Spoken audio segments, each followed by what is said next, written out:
All right. So right now, what I want to talk to you is part two, the long game, realistic expectations. Okay. Um, here's a way to think about it. If you've never done this type of business before, it could take you a year to figure out what the heck you're doing. It could take you 3 years to figure out how to make a full-time income. It could take you 5 years to figure out how to make a six-figure income.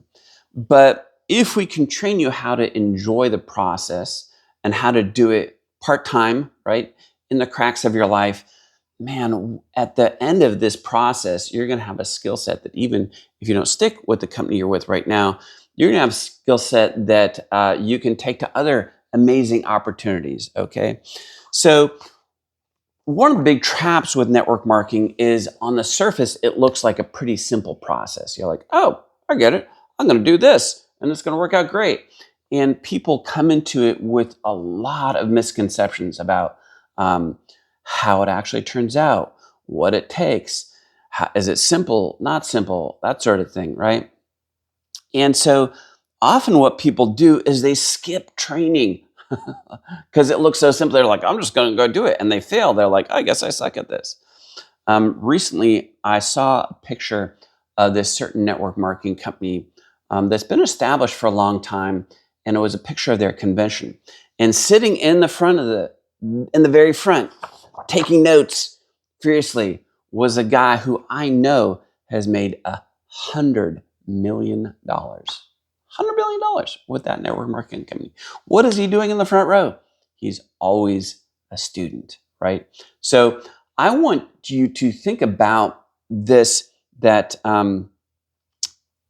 if this industry can pay you like really, really well, right? And if that's the case, then there has to be a certain level of skill set and technique involved to do it.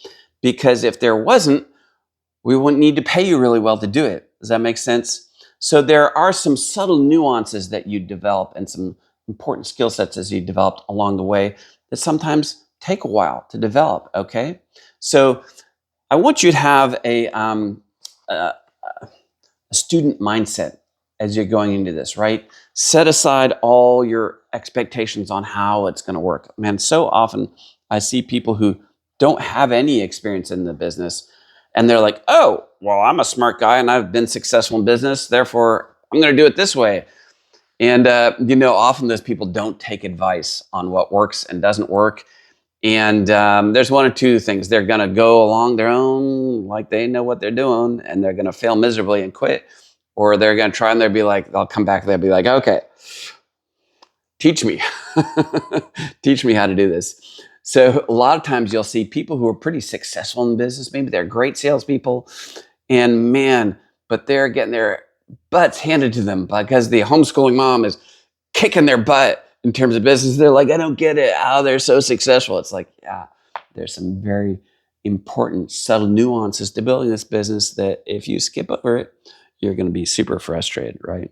So if you have a kind of a long runway, you can relax.